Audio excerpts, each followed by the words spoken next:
We fight the chaos, label our suffering as accidental, and believe we are abandoned in the delay. We mistake divine strategy for human misfortune. But what if the painful fragmentation we call life is, in fact, a flawless, measured design? Imagine a soul navigating the agonizing gaps of existence, the unjust injuries, the closed doors, the years of waiting. To our limited vision, these are insurmountable setbacks. To the author, they are precise alignments. Every tear, every trial is meticulously shaping the character required for the coming elevation. Nothing in your journey is wasted. You are not waiting for destiny. You are being forged by it, prepared for a purpose so magnificent it requires the scars you already carry. It was June of 2017, and the world was about to shatter the illusion of her perfectly mapped life. "The numbers don't lie, Abby," Marcus stated, his voice devoid of warmth. "The integrity audit flagged your department's Q2 projections. Gross negligence. The board is unanimous." Abby felt the floor tilt. Her immediate, visceral reaction was denial and combativeness. She prided herself on being infallible, meticulous. The idea that she could have made a mistake of this magnitude was an affront to her very identity. Negligence? Marcus, the data was sound. I ran the models myself. I was following the directive laid out in... "The directive is irrelevant now," Marcus cut in, a predatory smugness briefly crossing his face, the pleasure of the calculated betrayal obvious. "We need a scapegoat, Abby, and frankly, you made yourself expendable the moment you challenged the timeline on the Meridian acquisition. The accusation was a blatant lie, a carefully constructed web of corporate deceit designed to protect Marcus's own reckless overreach and hide his unethical shortcuts." Abby watched years of flawless performance, late nights, and sacrifices dissolve into a single poisonous moment: the corporate catastrophe. She was publicly humiliated, stripped of her credentials, and then promptly dismissed.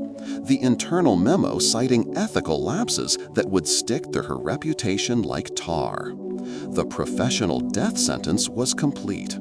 The immediate fallout was not just the loss of salary or title, it was the psychological implosion of her belief system. If hard work didn't guarantee security, if integrity was negotiable, then what was the point of any of it? Her world built on tangible achievements had vanished into vapor. The very foundation of her self-worth, control, had been instantaneously removed. The next few weeks were a blur of bitterness and frantic, failed attempts to salvage her reputation. The corporate world, which had celebrated her ascent, now treated her as toxic. Every door she knocked on closed with an echoing finality. She felt utterly adrift, a captain without a ship, realizing with dawning horror that she had defined her entire worth by a structure that had instantly and casually discarded her. The suffering was not just financial, it was existential. She was facing the terrifying reality that she was not the author of her own story. It was during this period of raw, wounded confusion that she received a cryptic invitation. It wasn't a job offer, but an invitation to retreat. It came from Arthur Sterling, 68, the enigmatic, gray-haired founder of the Sterling Tower, a man known for his philosophical approach to business and his well-combed, high-standing, imposing physique. Arthur, sensing a deeper crisis than a mere career setback, offered her the isolation she unconsciously needed, the specific environment required for a profound spiritual deepening. "You have spent your life looking only at the chapter you are currently reading, child," Arthur had said during their brief, quiet meeting in a discreet downtown club, his voice calm and weighted with experience, speaking through subtle metaphor. "The author, however, requires the full volume. You are fixated on this single painful stanza. Go to the mountains. Stop trying to write the ending. Allow yourself to be edited by silence." She arrived in the late summer, but the true crucible began with the Vermont winter isolation. The cabin was rustic, relying on a temperamental wood-burning stove and satellite internet that flickered out whenever the wind gusted, a physical manifestation of the lack of control she now faced. Abby had intended the retreat to be a strategic pause, a 3-month intensive focused on writing her memoir, networking covertly, and plotting her triumphant return to Manhattan. Instead, the cabin became her prison, and the silence her relentless interrogator. The sheer emptiness of the surrounding forest mirrored the void in her soul. She spent the first 6 months fighting the quiet, consumed by the need to regain control. She would try to draft business proposals, innovative market disruptors designed specifically to prove Marcus Thorne wrong and show the world what they had lost. But every time she sat down at the splintered wooden table, the proposals felt flat, hollow, lacking the fiery conviction they once held. The corporate jargon felt like a dead language. She would open the fragmented map, now a tragic-comic relic of her past hubris, marred by frantic scribbles and ink blots where she had tried to erase the failed 5-year plan. She felt the heavy, crushing weight of delay, of life being put on hold while her peers advanced. "Why am I here?" she'd whisper into the cold air of March 2020. This was the period of deepest waiting, characterized by brutal frustration and the questioning of her core spiritual beliefs, the small, tentative faith she had developed post-Cataclysm. She had prayed for clarity, for a sign, for a path. Instead, she got silence, relentless snowdrifts, and an overwhelming sense of cosmic insignificance. The weight was unbearable because she believed productive effort was the only measure of worth. She saw these repeated failures not as protection, but as definitive proof of her cursed luck. "I am fundamentally broken. My timing is off. My destiny is mediocrity, confined to this silent, frozen box." The core of the thematic exploration lay here, the agonizing contrast between our culture of instant gratification and the measured, perfect pace of the divine blueprint. Abby wanted a fast track back to status. God was putting her through a slow forge, burning off the dross of worldly ambition. Arthur Sterling made an unannounced, deliberate visit, traversing the icy roads to the cabin. He arrived not with corporate advice or pity, but with a small, heavy velvet box. The snow fell softly outside, muffling the sounds of the world completely. "You are viewing this preparation as punishment, aren't you?" Arthur observed, his voice soft but penetrating, warming his hands by the insufficient stove. Abby, wrapped in thick wool, nodded miserably. Her cynicism was at its peak. "I am being denied, Arthur. Every door slams. Every plan fails. I feel like the universe is actively working against me. What kind of preparation involves being rendered completely useless for 18 months?" Arthur placed the velvet box on the table. "Useless? The steel is only truly valuable once it has been subjected to the most extreme heat and the longest, most patient cooling. The greatest swords are not rushed. Human vision is limited, Abby. We see the lost opportunity. We feel the injustice of the detour. The author, however, sees the character being formed in the waiting, the necessary resilience, the humility, the ability to operate outside of earthly metrics. This, Arthur explained, gently pushing the pendant towards her, was my mother's. She gave it to me when I felt the world had betrayed me. It is a symbol of guidance. Notice something peculiar about it." Abby picked it up. The needle was frantic, spinning wildly, unable to hold a direction. "It never settles," she said, frustrated. "It's useless." "Precisely. It will only settle and point to the true north, your predetermined extraordinary purpose, when you are in a state of absolute, radical confidence. Not confidence in your ability, your intellect, or your corporate connections, but total, unyielding trust in the author of the story. In other words, when you stop trying to control the compass, when you surrender the map." Abby scoffed, hanging the pendant around her neck, more as a skeptical talisman than a spiritual aid. "So, when I achieve a state of enlightenment, I get direction? That seems counterintuitive. I need direction now to achieve that confidence. Not enlightenment, Abby. Surrender. Surrender is the prerequisite for divine alignment. You are addicted to the illusion of control.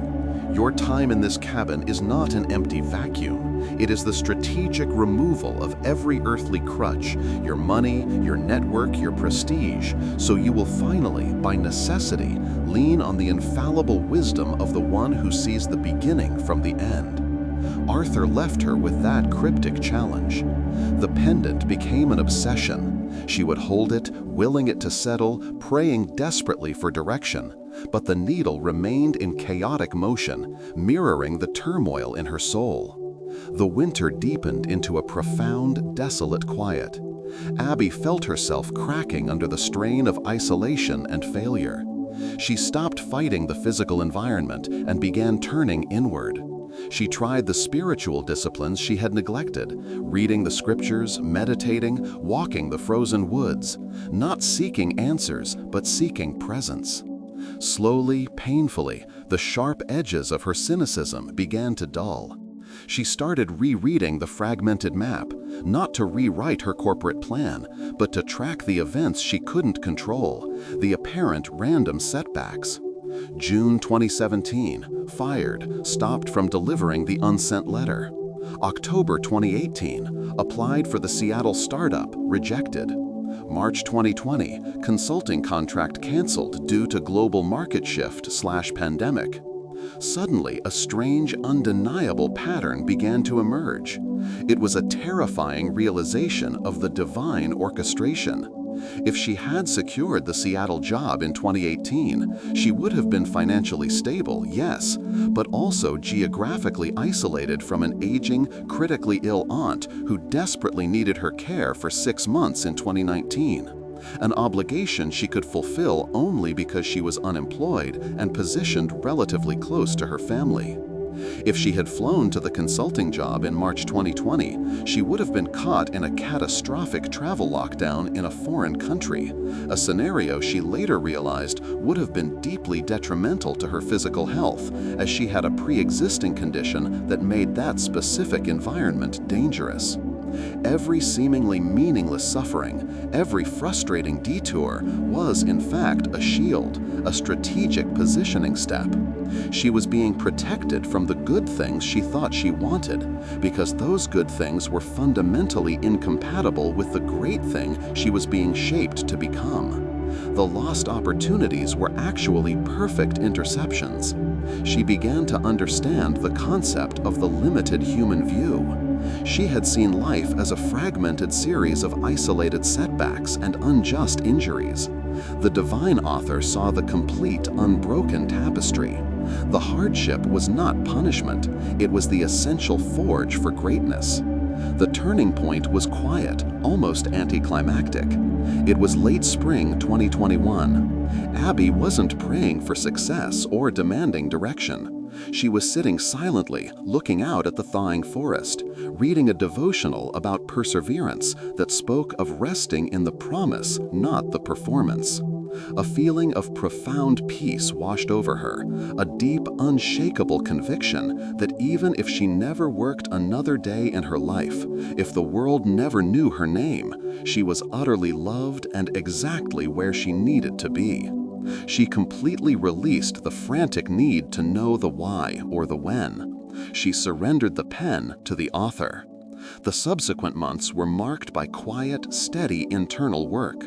She began writing again, but this time not a memoir of corporate triumph, but a comprehensive thesis on resilience, strategic timing, and the destructive nature of instant gratification in the modern economy.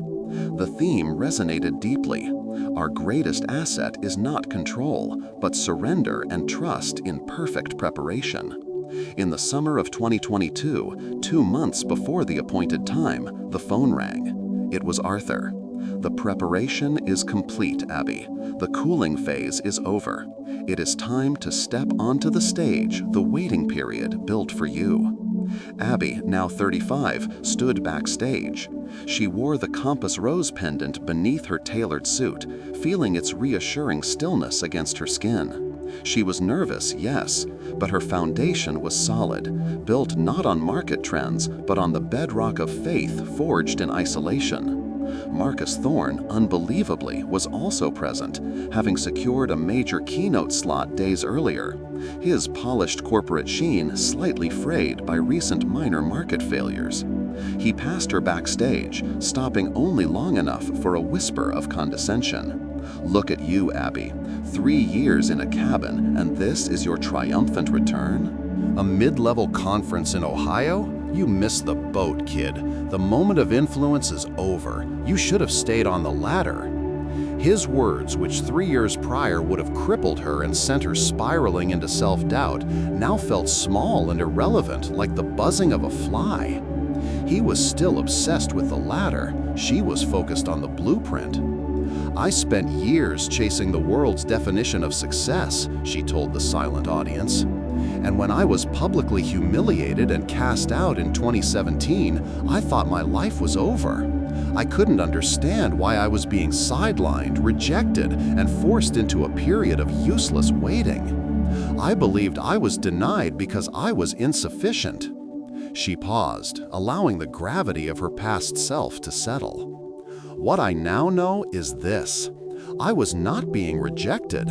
I was being protected, positioned and prepared for the timing of a destiny that was infinitely larger than my own ambition. My greatest failure was the tool used for my greatest future." She moved to the central revelation, the core of her purpose, connecting the dots of the past 7 years into an undeniable, unified narrative.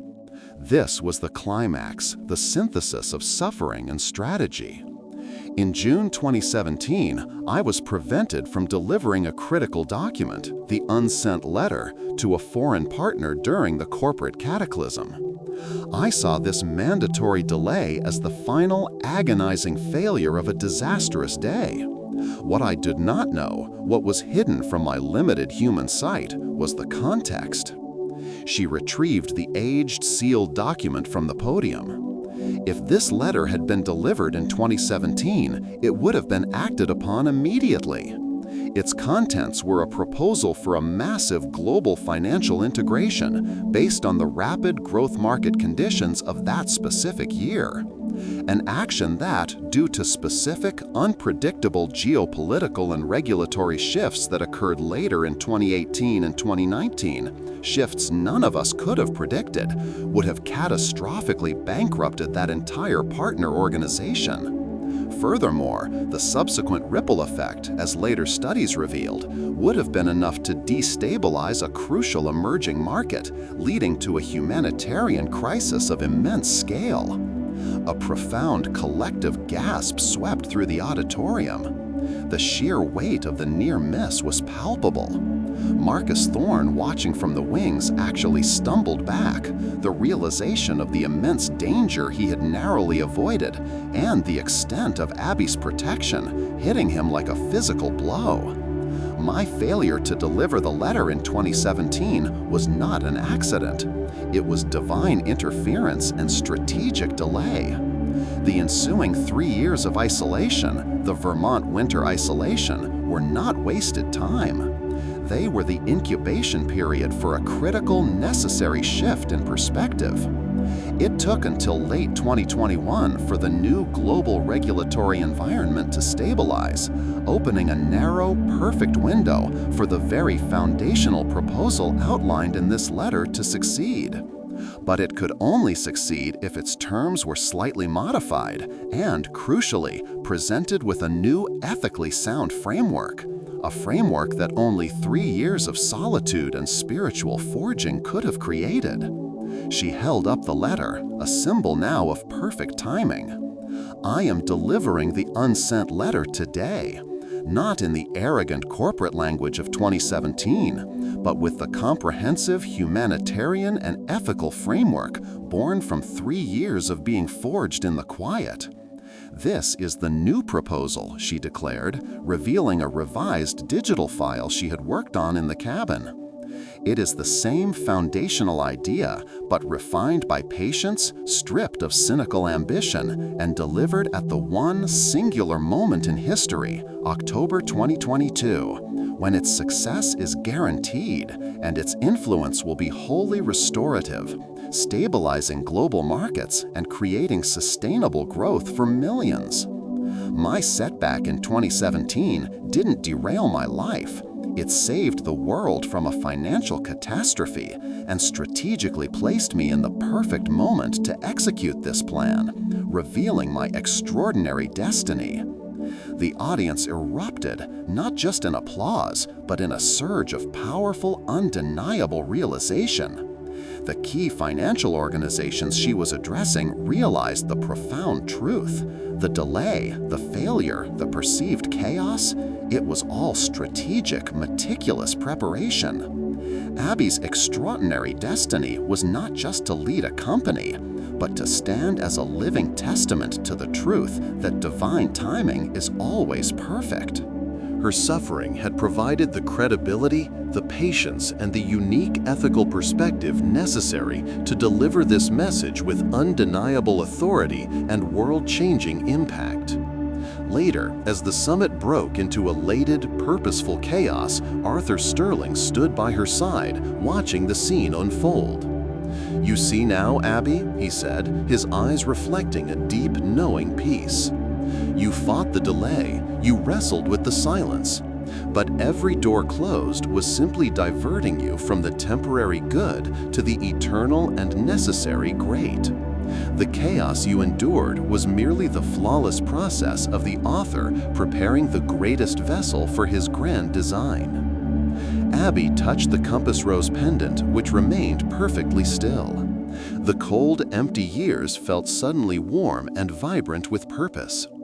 "I had to lose everything I thought I was, just to realize I was being prepared for something I couldn't even imagine," she whispered, the raw, painful years in the cabin finally making complete, undeniable sense. "I thought I was waiting for the door to open, but I was actually waiting for the right door to be built and for me to become the person strong enough and humble enough to walk through it. The failure, the isolation, the betrayal, none of it was accidental. It was the perfect, necessary curriculum." She was no longer a cynical, driven corporate climber. She was a leader whose confidence was radical because it was rooted in the absolute certainty that the author of her life was flawless in his timing, his protection, and his plan.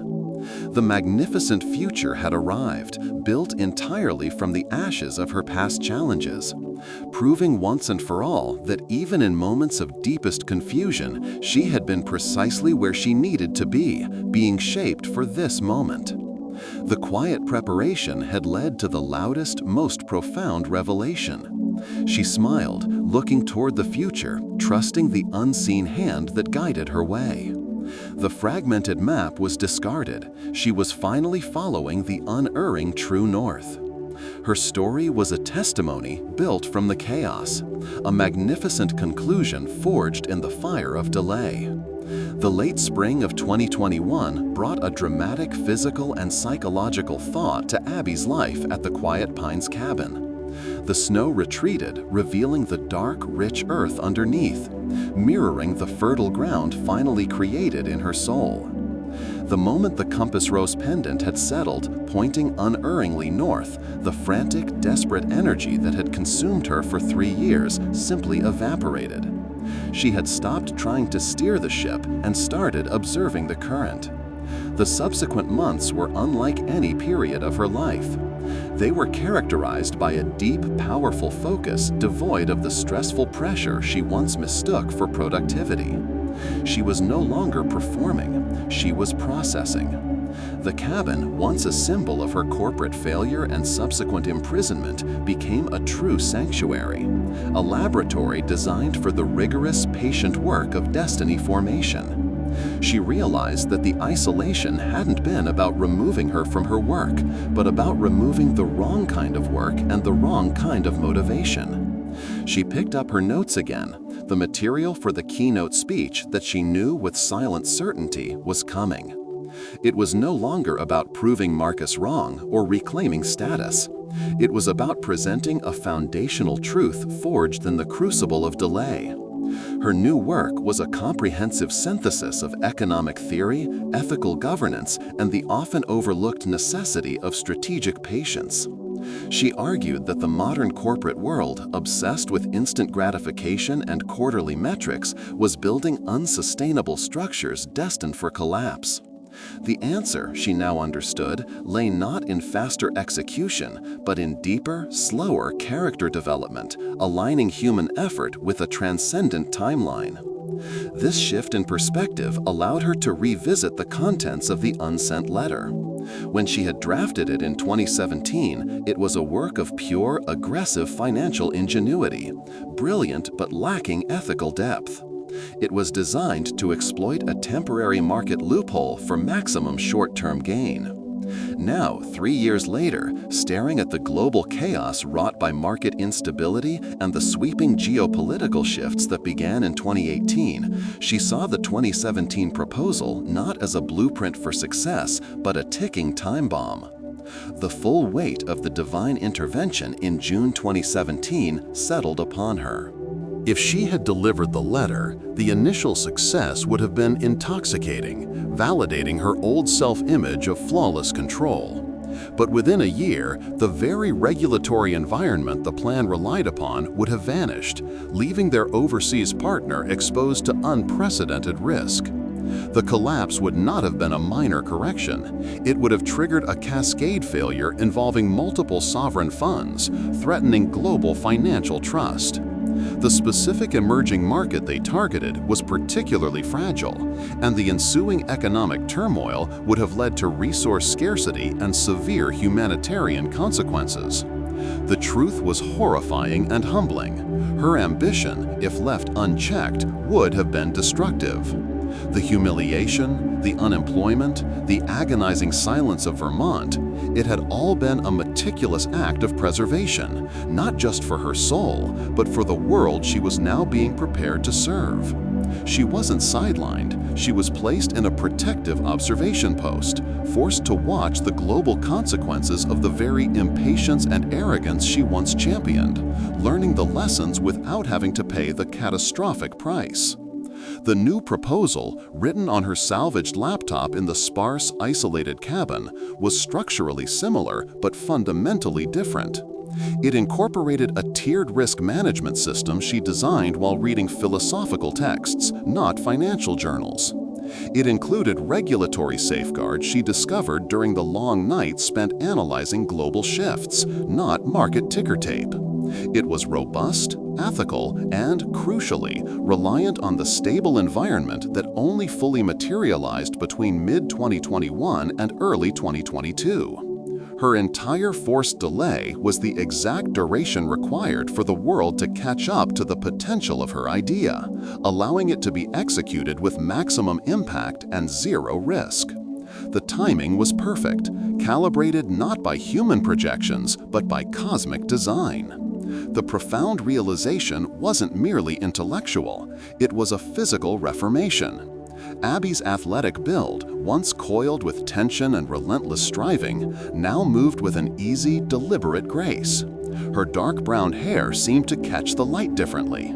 She was still tenacious, but the source of her energy had changed from anxiety to certainty. In the summer of 2022, the phone rang, breaking the long, fruitful silence. It was Arthur.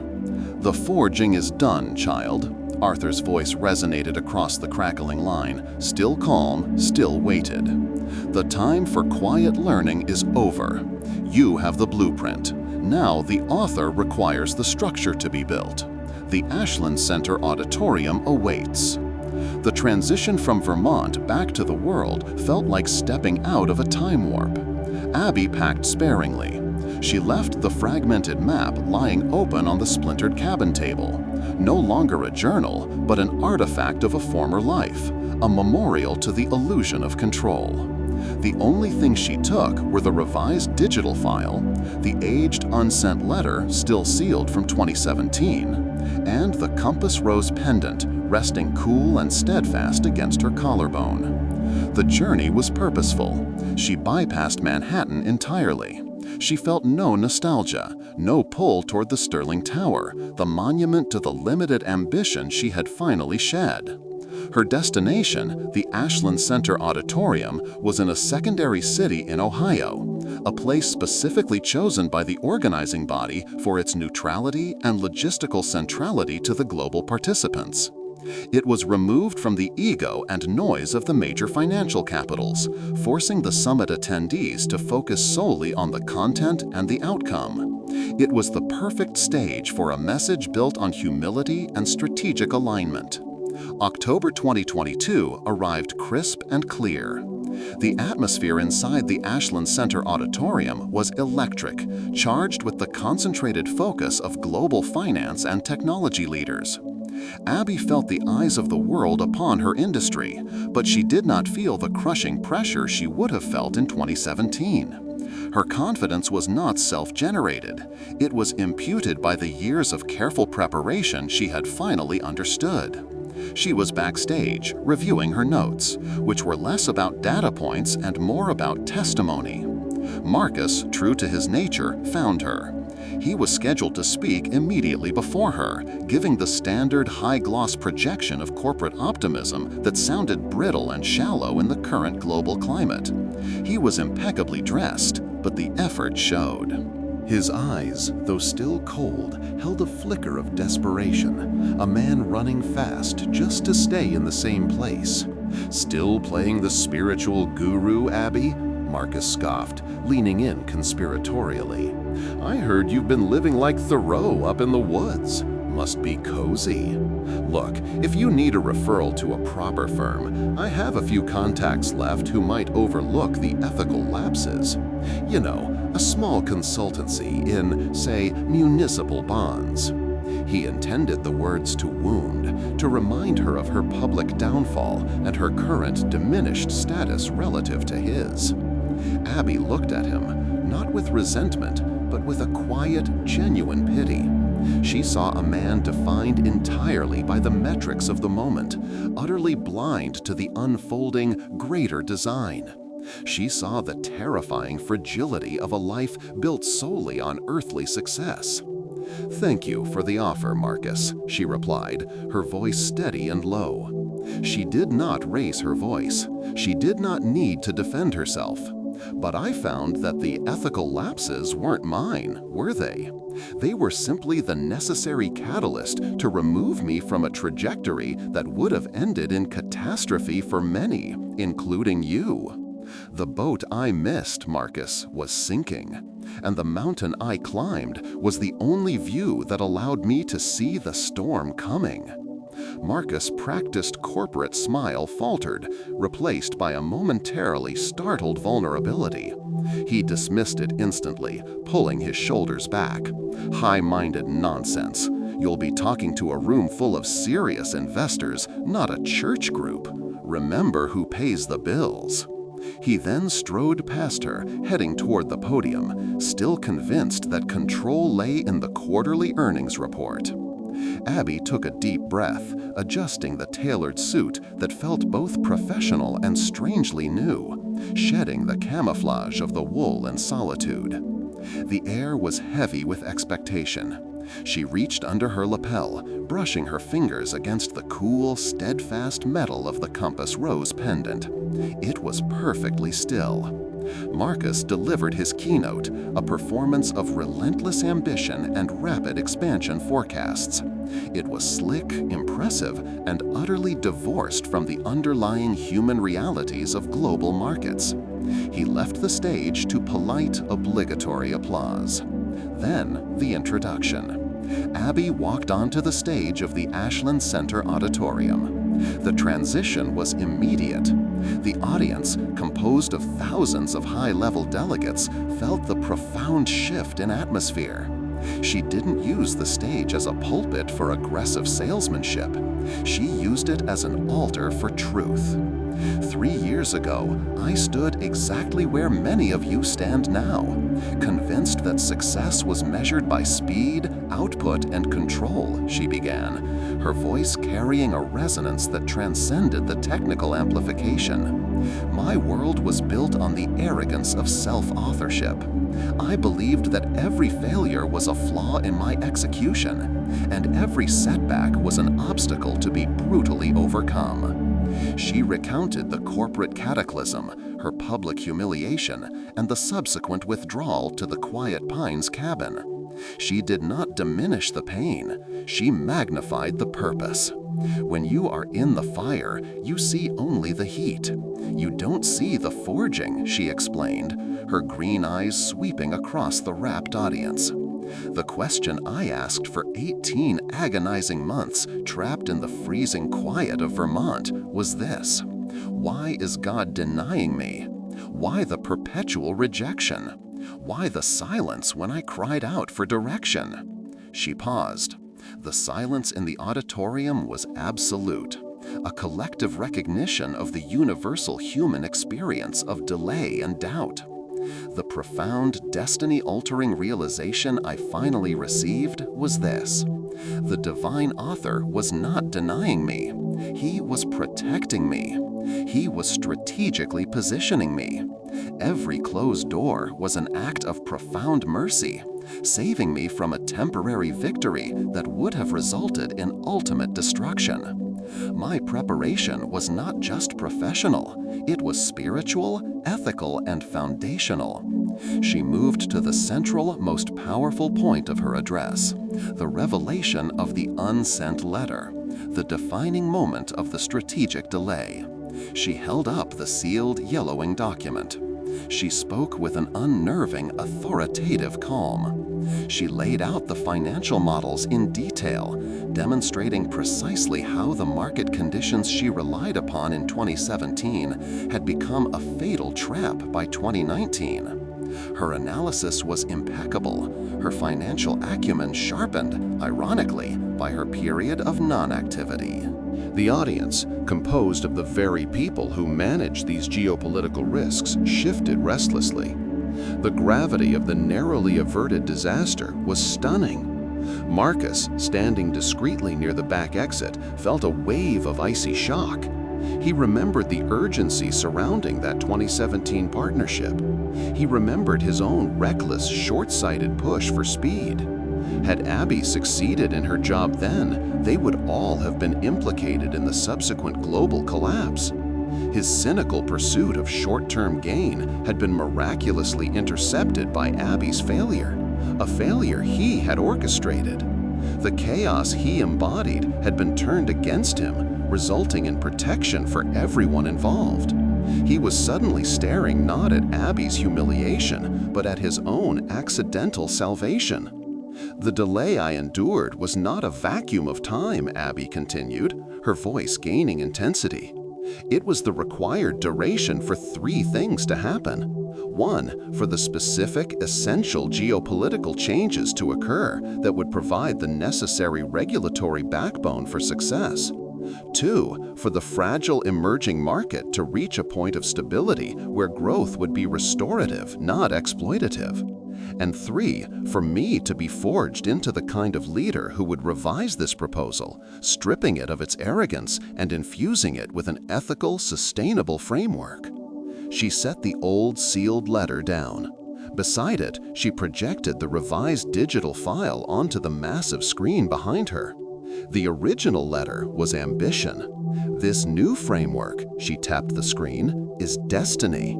It is the same foundational idea, but it has been refined by patience and time. It includes the humanitarian safeguard provisions that I was forced to consider when I was stripped of my worldly concerns in that lonely cabin. It is delivered today, October 2022, the only day in the history of the last 5 years when every variable is aligned for guaranteed, restorative success. The collective response was electric.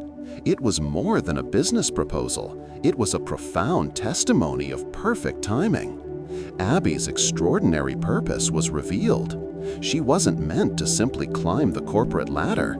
She was meant to influence the very foundations of how global finance operates, introducing a philosophy of long-term patience, ethical stewardship, and radical trust into a world obsessed with instant returns. Her suffering had provided the singular credibility needed to deliver this message with authority that no amount of pure corporate success could have bought. She concluded with a direct challenge, not to her audience's ambition, but to their reliance on limited human vision. To anyone currently facing deep frustration, agonizing delay, or meaningless suffering, I tell you with absolute certainty, born from the ashes of my own life, you are not lost. You are not rejected. You are being positioned. You are being shaped. The chaos you see is merely the perfect, flawless process of the author preparing you for a future that is magnificent and infinitely larger than the future you planned for yourself. Stop fighting the detours, surrender the map, and trust the compass. The standing ovation that followed was thunderous, echoing off the high ceilings of the Ashland Center Auditorium. It was not just applause for a brilliant financial restructuring. It was acknowledgement of a universally recognized spiritual truth delivered with profound, hard-won authority. In the euphoric chaos immediately following the keynote, Arthur materialized at the edge of the stage, his imposing presence a beacon of calm amidst the storm of congratulations. Abby met his eyes, a radiant smile replacing the tight ambition that had defined her younger years. "It all makes sense now, Arthur," she whispered, her voice husky with emotion. "The corporate cataclysm wasn't the end of my story. It was the essential violent introduction to the true plot. Marcus' betrayal, the firing, the isolation, it was all necessary scaffolding." Arthur nodded, his gentle gaze resting on the steady gleam of the compass rose pendant beneath her jacket. "We are so quick to try and rewrite the painful chapters, Abby. We pray for rescue from the furnace, when the furnace is precisely where the impurities are removed and the extraordinary character is forged.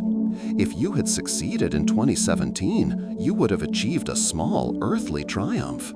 Because you were forced to wait, because you endured the quiet preparation, your triumph is not only global in scope, but eternal in significance." He explained the subtle, unseen forces that protected her.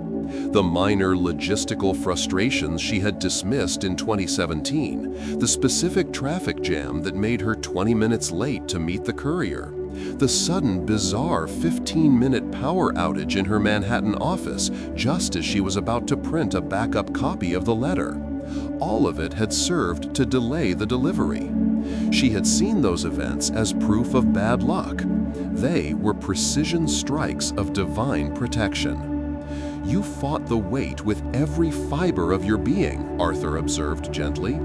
"But waiting is not an empty vacuum. It is the required period for the seed to germinate, the time necessary for the external conditions to align with the internal readiness." The silence of the cabin gave you the perspective that the noise of Manhattan would have forever obscured. Abby touched the pendant again, confirming its stillness. She no longer sought direction. She was the direction. "I had to lose my job, my identity, and my meticulously constructed 5-year plan," she said, her green eyes shimmering with gratitude, "just to realize that the life I was building for myself was too small, too temporary. I thought my destiny was control. My destiny was radical confidence and surrender to the author. The extraordinary purpose wasn't just what I was going to do, but who I had to become to do it." The success of the Destiny keynote was immediate and irreversible. Her new framework was adopted by key global players, stabilizing vulnerable markets and initiating a new, ethically guided phase of development. She was instantly repositioned, not as a former corporate star, but as a global thought leader, an anomaly, a testament to the power of transformation rooted in humility and patience. Her influence was unparalleled because it was built on proven experience of failure and divine intervention, not just academic theory. In the days that followed, Abby found herself viewing the world with a clarity she'd never known. She saw every individual around her, bustling with ambition and anxiety, as being precisely positioned within their own unique, complex blueprint.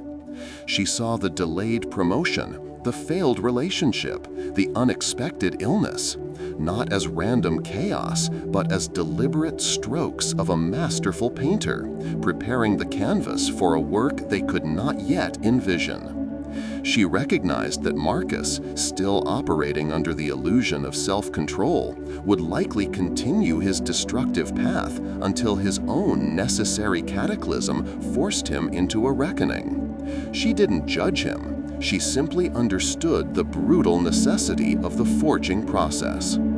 Abby never returned to live in Manhattan. The Sterling Tower held no allure.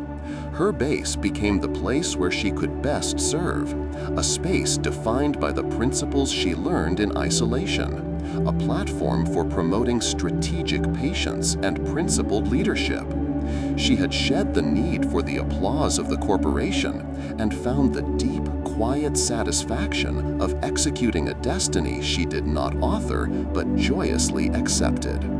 The years of perceived failure, the long, cold quiet of the Vermont winter isolation, the sting of betrayal, all had served their perfect, purposeful role. Her story was now a living, breathing testament. Nothing in her life had been accidental. She had been prepared meticulously and flawlessly for this magnificent future, a future built entirely on the unshakable foundation of radical trust, proving that when human effort surrenders, divine design prevails. The map had been fragmented, but the compass finally yielded, pointed to the full, glorious canvas of her extraordinary destiny. Her journey, complete, offered unwavering assurance to all who questioned their own delays. You are exactly where you need to be, being shaped for what is next. The ovation at the Ashland Center Auditorium did not dissipate like mere applause. It lingered, a physical force of collective realization. Abby stood bathed in the harsh white light of the stage, but internally she felt the deep, sustaining warmth of the Vermont sun. She was no longer delivering a presentation, she was embodying a paradigm shift. The immediate reaction was overwhelming, yet Abby handled the surge of attention, the insistent hands, the flashing cameras, the urgent requests for private consultation, with a measured grace that was completely foreign to the ambitious, frantic woman of June 2017. That Abby would have seen this as validation, a reclaiming of status. The Abby of October 2022 saw it as the necessary commencement of her life's true work, the unavoidable outcome of her unique preparation. The message had struck the core vulnerability of the global financial elite, the fear of unseen catastrophe resulting from short-sighted decisions. By detailing the narrowly averted disaster of the unsent letter, she hadn't just presented a risk analysis, she had offered absolution from potential self-destruction, achieved only through a delay that felt agonizing to the recipients. She had proven, empirically and ethically, that surrender to a higher timeline was the ultimate strategic advantage. One of the most powerful and immediate effects was the widespread understanding of the critical geopolitical changes.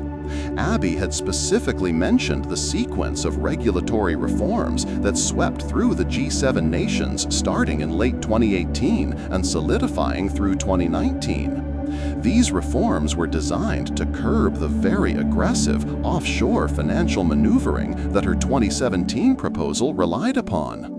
Had that original plan launched, the Financial Integration Partnership would have found itself directly in the crosshairs of global regulatory bodies, leading not just to bankruptcy, but to criminal investigation and unprecedented international sanctions. The initial intoxicating success would have lasted less than 8 months, followed by 5 years of devastating litigation and reputational ruin.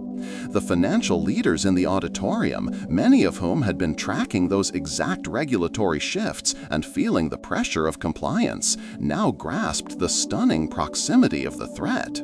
Abby's failure hadn't just saved her organization, it had indirectly spared several interconnected funds from severe systemic shock. She was not a prophet, but a survivor who had been positioned to observe the consequences of a systemic arrogance she once shared, enabling her to offer a preventative cure. "They see the fire now," Arthur remarked softly, stepping close. "They only see the smoke from the fire I was saved from," Abby countered, her eyes focused, weary but satisfied. "It's remarkable how quickly fear can transform into faith, or at least functional prudence." "Prudence born of necessity," Arthur corrected. "That is the starting point. Your work now is to move them from reacting to catastrophe to anticipating the author's timing. That requires radical trust, a level of certainty they have yet to acquire." He guided her toward a secluded hospitality suite, a quiet space away from the celebratory noise. The atmosphere felt like a transition point. The culmination of the Vermont winter isolation was complete, and the next chapter of implementation was about to begin. "Tell me about the specific delay, Arthur," Abby requested, settling into a chair, the adrenaline slowly receding. "You mentioned the traffic jam, the power outage. Were those—" Abby absorbed this, realizing the complexity. She hadn't been saved by a miracle, but by the orchestration of mundane events. "And the power outage?" she pressed. "Ah, the power. Just 15 minutes, a small grid surge traced to a nesting bird. You recall being intensely frustrated because the delay meant you couldn't print the final redundant copy. You threw your fragmented map journal across the room in anger that day, remember?" Abby nodded slowly. The memory was sharp, the incandescent rage over such a trivial obstruction. That 15 minutes gave Marcus just enough time to reach the courier's office first, attempting to submit his own, less ethical, accelerated version of the proposal, a move he thought would sideline you completely. Had you printed that copy, you would have sent a digital version via email before the power failed, and the clock would have started immediately. Because of the outage, Marcus's intervention, which he believed was an act of masterful sabotage, became merely the final necessary distraction, ensuring your letter never left the building. Marcus sealed your fate for the better, believing he sealed it for the worse. The irony was staggering, a perfect, inescapable loop of divine timing. Marcus's cynicism, his ambition, and his betrayal were the final components of the safety net. The chaos he personified was the very mechanism used to enforce order and protection. "Marcus," Abby murmured, the name tasting flat in her mouth. "Where is he now?" As if summoned by the mention of his name, the door to the hospitality suite opened and Marcus entered, flanked by a nervous associate. His composure, usually a polished facade, was visibly strained. He still wore the expensive suit, but it seemed to hold him rigid, not confident. Marcus ignored Arthur entirely and focused his cold gaze on Abby. "That was a captivating performance, Abby," he began, attempting the smooth corporate tone that always preceded a demand. "A little heavy on the melodrama, perhaps, but the market data was solid. I will admit the 2017 proposal, viewed through the lens of the 2019 regulatory shifts, was a disaster waiting to happen. You dodged a bullet, or rather the firm dodged a bullet, because of your convenient, and I use that word carefully, delay." He still couldn't admit her preparation was intentional or divinely guided. He reduced it to convenient delay. "Convenient for whom, Marcus?" Abby asked gently, her pity for him deepening. She no longer felt the need to fight him. She merely wanted him to see the mirror. He was offering her a partnership, a return to the Sterling Tower, trying to co-opt her destiny into his limited material vision of success. He wanted to hitch his wagon to her providential star, failing to understand that her star only shone because she had completely abandoned his world. Abby felt the pull, not of ambition, but of the familiar temptation to make things easy, to return to the known structure of corporate power. She touched the compass rose pendant. Steadfast. North. "Marcus," she said, her voice clear and decisive, "you are missing the central lesson. I didn't dodge a bullet. I was rescued from my own flawed trajectory. The preparation was not for a return to the Sterling Tower. The preparation was so I could stand here today and never have to step foot in that building again." Her refusal, delivered without anger or hesitation, seemed to physically deflate him. "You're throwing away unprecedented power, Abby," he hissed, the corporate veneer cracking. "You'll be a consultant, a keynote speaker, a spiritual curiosity. You won't have operational control. You won't be building anything real." "I am building something real, Marcus," Abby insisted. "I am building trust. I am building a foundation based on strategic patience and ethical stewardship. The structures built on short-term metrics driven by fear and impatience are ultimately sandcastles. I was given 3 years of brutal silence to learn that lesson. You, unfortunately, still believe the tide will never come in." She stood, signaling the end of the conversation. "I thank you for your contribution to my journey. Without your specific actions in June 2017, I would have destroyed my life and many others. You were a necessary instrument, Marcus. Now our paths diverge entirely."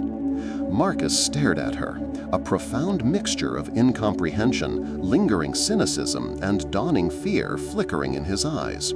He realized he hadn't orchestrated her failure. He had merely been a pawn in her elevation. He spun on his heel and strode out of the room, heading back to the noise, back to the illusion of control that was all he had ever known. Arthur watched him go, then turned to Abby.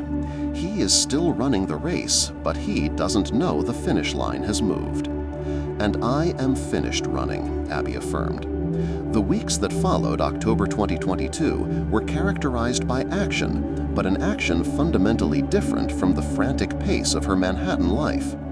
Abby established the Ashland Initiative for Global Stewardship, a consultative body named after the place of her revelation, focused on integrating long-term geopolitical stability and ethical development goals into high-level financial planning. Her extraordinary destiny was not a single grand moment, but the continuous, intentional practice of principled leadership. She spent a month traveling, not to secure new deals, but to stabilize the fragile emerging market she had initially targeted in 2017. Her revised plan mandated investment in local infrastructure and sustainable community development alongside the financial injection, a tiered approach that prioritized stability over rapid extraction. She saw the faces of the people who would have been devastated by her youthful ambition. This grounding experience solidified her resolve. The preparation hadn't just been for a great career, it had been for the stewardship of actual human lives. During this period, she finally addressed the artifacts of her past. She returned briefly to the Quiet Pines cabin in early November, the air crisp and cold, but the interior holding the residue of deep peace. The fragmented map, the Moleskine journal filled with frantic, controlling schedules, goal lists, and aggressive 5-year plans, lay on the splintered kitchen table exactly where she had left it. It was a dense catalog of her limited human vision. She picked it up. The spine cracked, the paper was yellowed and fragile. It was a history book of her arrogance. She took the journal outside, down to the small frozen stream. Using the kindling she had learned to prepare so meticulously during the Vermont winter isolation, she built a clean, contained fire in the old stone hearth. The act was sacramental.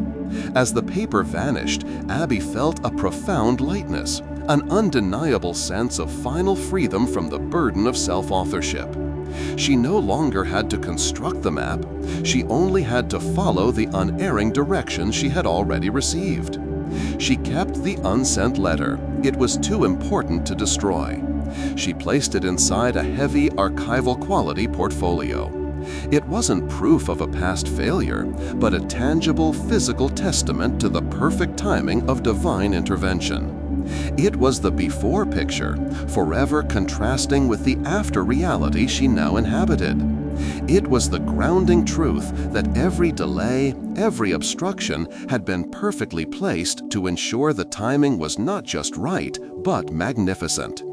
Arthur had been right. The waiting had not been an empty vacuum. It had been the precise necessary duration for the seed to germinate. Abby's new life was characterized by a confidence that was serene, not aggressive. She spoke often, traveled extensively, and advised with an authority that stemmed from lived, corrected experience. She was respected globally, not because of her title, but because she had proven that she valued integrity and long-term stability over short-term gain. A radical, extraordinary position in the world of high finance. She understood now that the extraordinary destiny was not the applause, the adoption of her framework, or the new level of global influence. Those were the consequences of the destiny. The destiny itself was the character forged in the cabin, the radical trust cultivated during the years of suffering, and the surrender of the fragmented map for the guidance of the compass. In late 2022, shortly before the Christmas season, Abby visited Arthur at his secluded estate outside of Washington, D.C. They were sitting near a large, roaring fireplace, sipping tea. The air was calm, contemplative. "You have navigated the transition perfectly," Arthur noted, his eyes twinkling. "You have taken the fire of the forging and used it to illuminate the path for others." "The illumination was yours, Arthur," Abby corrected. "I just finally stopped shading my eyes from the glare. But tell me, after all this, after the certainty, how do you handle the moments when the path still seems confusing, when the next step isn't immediately clear?" Arthur placed his teacup down slowly. "The greatest deception the enemy of your soul employs is the lie that preparation is only necessary for the first great test. But the entire journey is preparation, Abby. The author does not give you the full blueprint for two reasons. First, because the magnificent future he has planned is too large for your current human mind to comprehend without despairing at the magnitude of the task. And second, because the unfolding of the purpose is designed to demand continuous, radical trust." He gestured toward the compass rose pendant, visible against her deep blue sweater. "You still feel the pull toward certain actions, certain collaborations. You feel the pull toward the north, that direction of truth and ethical alignment. But the details of the immediate terrain, the next meeting, the next partnership, may be messy. This is where the initial preparation carries its weight forward.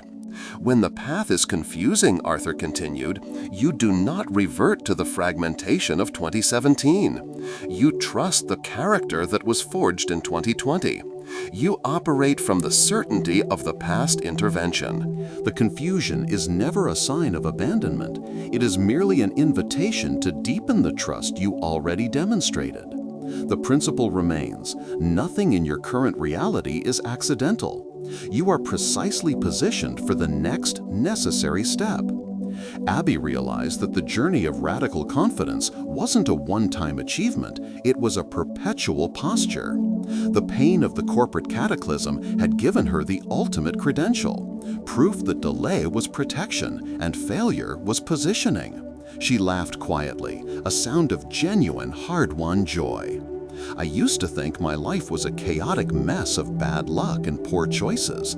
Now I see it as a perfectly engineered tapestry designed to place me exactly where I can be most effective, most useful, and most profoundly content." She finally found the words for the ultimate truth that had been whispered to her soul during the long silence of the Quiet Pines cabin.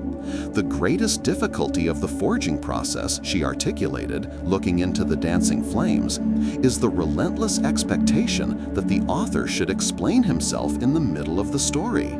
But the author does not write in fragments, and he is not obligated to provide the conclusion until the work is complete.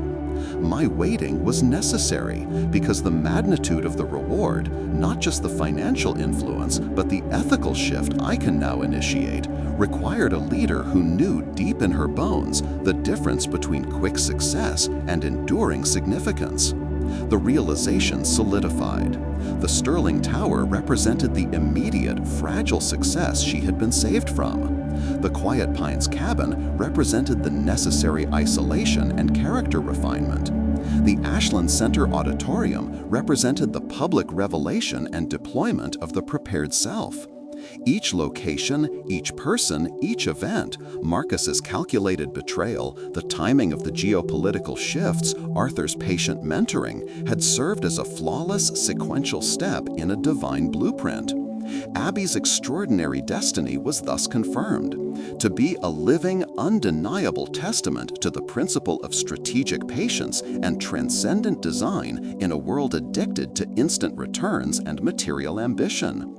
Her influence would not fade because it was rooted not in her ambition, but in her unwavering trust in the author of her story. She had surrendered the map and, in doing so, had finally found the true north of her life, ready now to navigate the magnificent unfolding future that waited step by confident step. The preparation was complete, and the purpose was now in perpetual motion. She was home. Lock in your spot, subscribe, and hit that thumbs up.